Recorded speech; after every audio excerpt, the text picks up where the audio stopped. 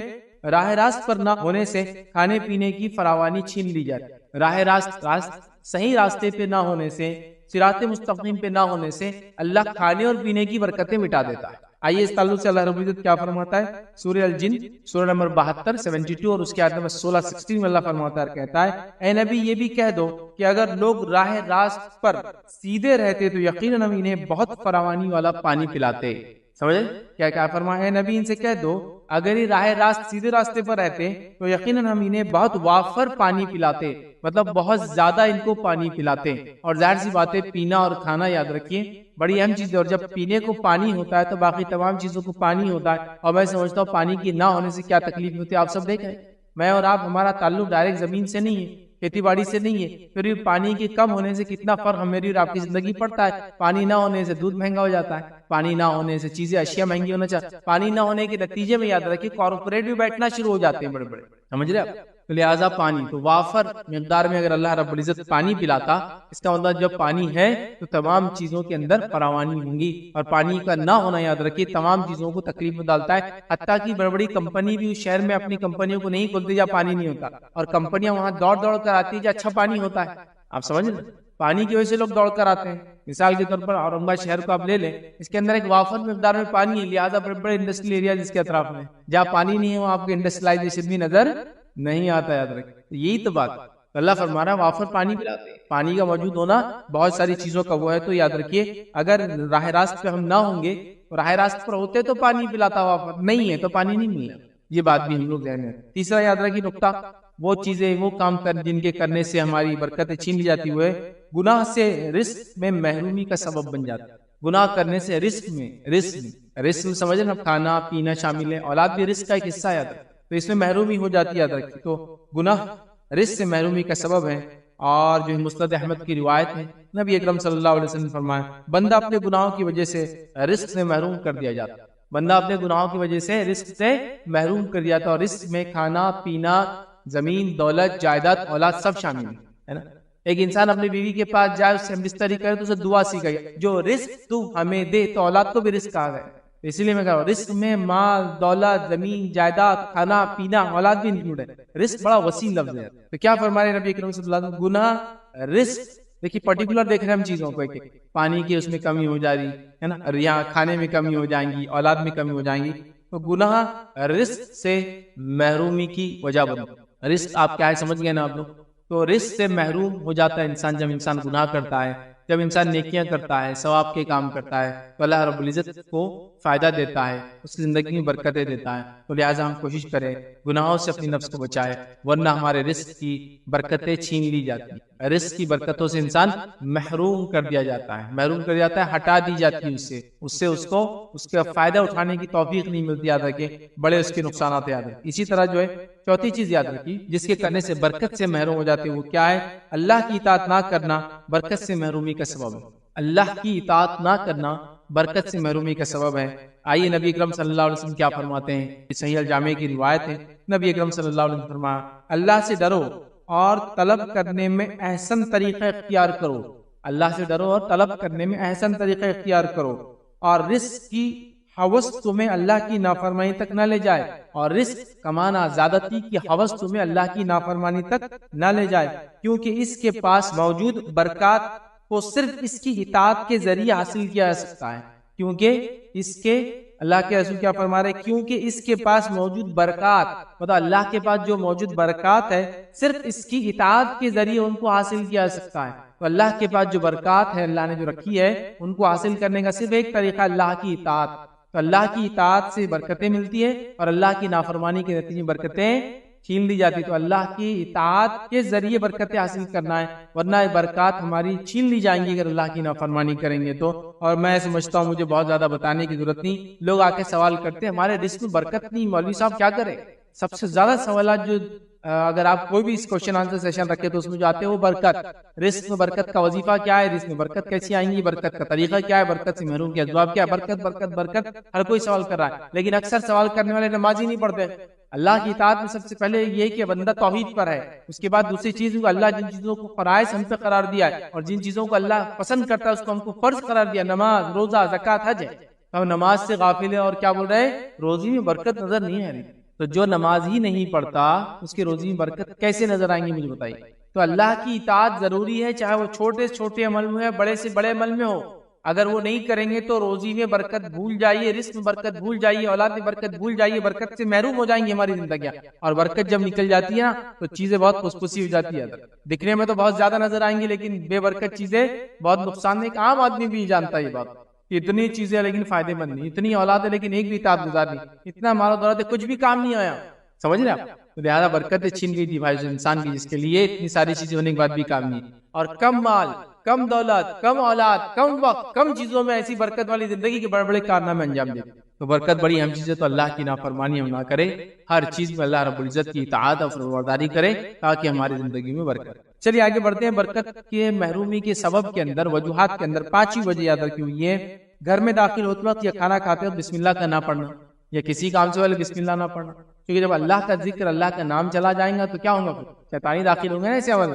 اور بڑی طویل حدیث یاد رکھتے، اور بھی مختلف الفاظ کے ساتھ صحیح مسلم میں اور دیگر کتب میں بھی اسی قسم کی، اسی معنی کی روایتیں آتی ہے. یہ حدیث کے اندر جو مفہوم آتا ہے وہ یہ ہے کہ نبی اکرم صلی اللہ علیہ وسلم کہتے ہیں کہ جب انسان گھر میں داخل ہوتا ہے اور بسم اللہ نہیں پڑھتا، شیطان اپنے چیلے چپاٹوں سے کہتا آج رہنے کا انتظام ہو گیا. جب انسان گھر میں داخل ہوتا ہے اور بسم اللہ پڑھ کے کھانا نہیں کھاتا تو اللہ کے رسول صلی اللہ علیہ وسلم فرماتے ہیں کہ شیطان اس کے چیلے چپاٹوں سے کہتا آج کھانے کا انتظام ہو گیا. مسلم کی روایت کا مفہوم یہ ہے کہ ایک صحابہ کھانا کھا رہے تھے اور ایک لڑکی بھاگتی آئی چھوٹی، اور اس نے کھانے میں ہاتھ ڈالا. اللہ کے رسول صلی اللہ علیہ وسلم اس کا ہاتھ پکڑ لیا. پھر اس کے بعد ایک مرد آیا کھانے میں، اس نے ہاتھ ڈالا، نبی اکرم صلی اللہ علیہ وسلم کا ہاتھ پکڑ لیا اور پھر فرمایا ان دونوں نے بسم اللہ نہیں کہا تو لہٰذا یہ جو میں نے ہاتھ پکڑا ہوا ہوں یہ اس بچی اور انسان کا ہاتھ، یہ شیطان کا ہاتھ. مطلب چونکہ بسم اللہ نہیں پڑھے تو اب شیطان داخل ہو گیا. تو کہا اب یہ ہاتھ انسان کا ہاتھ نہیں رہا، شیطان کا ہاتھ بن گیا. تو آپ نے روکا ہوں اور بسم اللہ پڑھنے کا ہوں، کیونکہ نبی اکرم صلی اللہ علیہ وسلم کی بات بتائی گئی کہ جب یہ ہاتھ ڈال رہے ہیں تو شیطان کے ساتھ ہے کہ بسم اللہ نہیں. اب ہم لوگ کھانا کھا رہے ہیں اور کوئی بیچ میں آ گیا جس نے بسم اللہ نہیں پڑھا، کیا ہوں گے؟ شیطان یاد ہوگا، ہے نا. ایسی کئی معنی اور مفہوم کی روایت آتی ہے. اور یہ بات بالکل عام ہے، شیطان یاد داخل ہوں گا برکت تو وہاں سے چھیننے والی ہے بھیا. یہ بات تو ہے، کیونکہ شیطان تو آپ کی زندگی کو بابرکت ہونے نہیں دیں گا کسی بھی حال میں. سمجھے آپ؟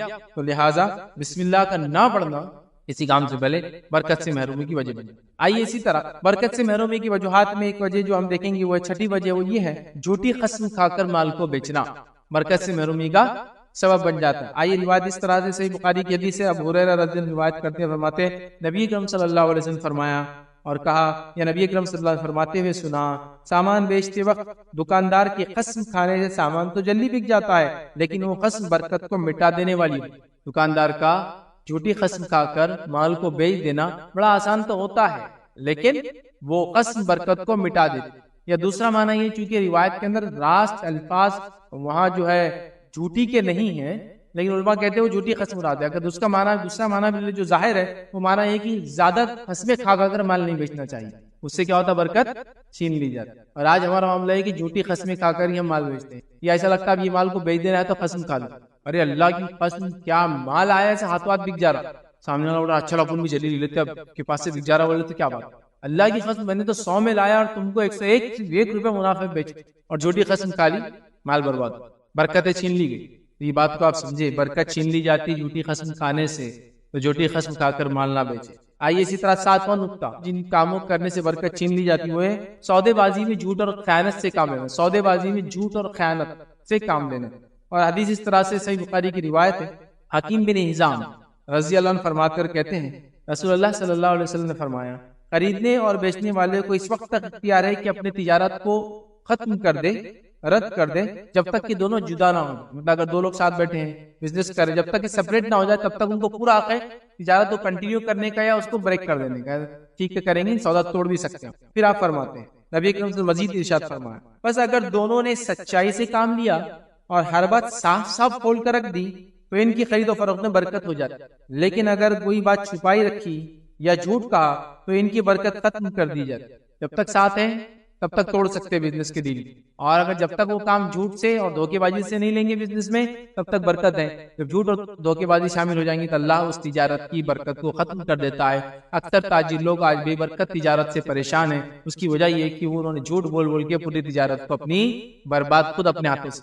کیونکہ تجارت میں جھوٹ بول کے مال بیچنا آسان ہوتا ہے, جب سچ انسان بولتا ہے تو بہت مشکل ہوتی ہے. اور میں نے خود دیکھا ہے لوگ کیا کرتے ہیں جھوٹ بول کے تجارتیں کرتے ہیں, لیکن جو سچا انسان ہوتا ہے اگر سچ کا ساتھ دیتا ہے تو اللہ اس میں برکت. اب آپ بولیں گے یار ایک آدمی تو بڑا سچا ہے لیکن پھر بھی تجارت میں برکت نہیں, پریشان والے. یاد رکھیے سچا ہونے سے مراد یہ نہیں کہ آپ مجبوری میں سچے ہو, حقیقت میں آپ سچے. کچھ لوگ ہوتے ہیں حرام کو حرام سمجھتے ہیں, ٹھیک ہے, کچھ لوگ ہوتے ہیں حرام کو حرام تو سمجھتے ہیں کہ پھر بھی دل مائل ادھر ہی رہتا, کاش یہ کر لے تو میں آگے بڑھ جاتا تھا, ابا یہ کر لیتے تو آگے بڑھ جاتے.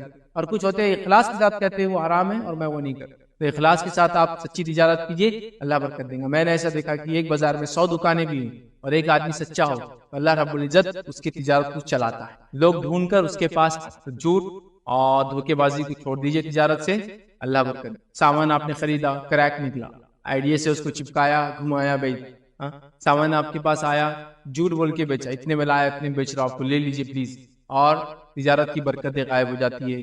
مال تو ہو سکتا کما لیں ہم, بے برکت تجارت ہو جاتی ہے. تو تاجر لوگ اس چیز پہ دھیان دیں. پہلا پوائنٹ جو چھٹا تھا جھوٹ پہ, جھوٹ بول کے نہ جھوٹی قسمیں کھا کر یا قسمیں کھا کر اگر نہیں بیچے. اور یہ پوائنٹ بھی میرا 7واں جو ہے تاجروں کے لیے خاص ہے, سودے بازی میں خیانت نہ کرے, جھوٹ بول کر دھوکہ دے کے مال نہ بیچے ورنہ برکتیں چھین لی جاتی. ٹھیک ہے, آئیے 8واں پوائنٹ یاد رکھیے برکت کے چھیننے کے اسباب میں ایک ہے زمین یا جائیداد یا پراپرٹی کو غیر ضرورت فروخت کر دینا. اور کئی بار یہ دیکھا گیا بلا ضرورت لوگوں نے اپنی جائیدادیں پراپرٹی فروخت کری, پراپرٹیاں لاکھوں اور کروڑوں میں بکی, اور اس کے بعد 1 یا 2 سال جیب میں ہاتھ ڈال کے پان ڈال کے آدمی گھوما اور اس کے بعد پھر وہی غربت کی زندگی پہ آ گئے. زمین اور جائیداد کو بلا وجہ نہیں بیچنا چاہیے, اس لیے کہ پھر برکت چھین لی جاتی ہے. آئیے نبی اکرم صلی اللہ علیہ وسلم کیا فرماتے ہیں, سلسلۃ الاحادیث صحیحہ کی روایت ہے, آپ نے فرمایا کہا کہ حذیفہ بن یمان رضی اللہ عنہ فرماتے ہیں نبی اکرم صلی اللہ علیہ وسلم نے فرمایا جس نے کوئی گھر فروخت کیا اور اس کی قیمت اس جیسی چیز میں نہ صرف کی, مطلب جو گھر بیچا وہی قیمت کا دوسرا گھر نہ لے لیا, صرف نہ کی, تو اس کے لیے اس میں برکت نہیں ہوں گی. اور بہت پریکٹیکل بات ہے, بہت پریکٹیکل. یہ حدیث یہ نہیں بتا رہی ہے کہ گھر کو خریدو, یہ نہیں بتا رہی. بولنے کا مقصد یہ جب آپ گھر لیتے ہیں, لیکن میں مثال دے کے سمجھاتا ہوں اس کا میننگ کس طرح سے میں سمجھانے کے لیے. مثال کے طور پر آپ نے گھر بیچا 100 روپے کا, اس زمانے میں 100 روپے میں کیا آیا, 10 تولے سونا, یا شادی کر دی کسی کے گھر میں, یا گاڑی خرید لی, یا ایک اچھے فلیٹ میں کرائے سے رہ لیے, کچھ تو بھی ایسا آپ نے کر لیا, ہو گیا, وہ سونا اور وہ ساری چیزیں اپنی جگہ دھری کی دھری رہی. 10 سال گزر گئے, 10 سال گزرنے کے بعد وہ سونے کی قیمت سمجھو 3 ٹائم بڑھ گئی, مطلب وہ 100 روپے کا سونا ہوگا 300 روپے کا, ہے نا. وہ شادی بیاہ کی کیا ویلیو, وہ تو ڈپریسیشن ہے, مطلب وہ تو لاس ہے, مطلب چلا گیا, خرچ ہو گیا, اس کا تو کچھ ملتا نہیں نا, وہ تو ختم ہو گیا, کوئی ایسٹ نہیں تھا, وہ کوئی بڑھنے والا نہیں تھا. اب یہی جگہ جو 100 روپے میں آپ نے سیل کی نا, یہ 10 سال بعد 20 سال بعد اس کی ویلیو 10 ٹائم نہیں بڑھتی ہے, ہنڈریڈس آف ٹائم بڑھ جاتی ہے, ہنڈریڈس آف ٹائم, 100 گنا. مطلب پتا چلا سونا 300 کا ہوگا تو زمین 10,000 کی ہو گئی 100 والی. اب آپ دیکھیے اگر وہ ہوتی تو آپ کے فائدہ ہوتا. تو آپ سے کیا فرما رہے ہیں, جب کوئی گھر فروخت کرے بلا وجہ تو ایک تو بیچ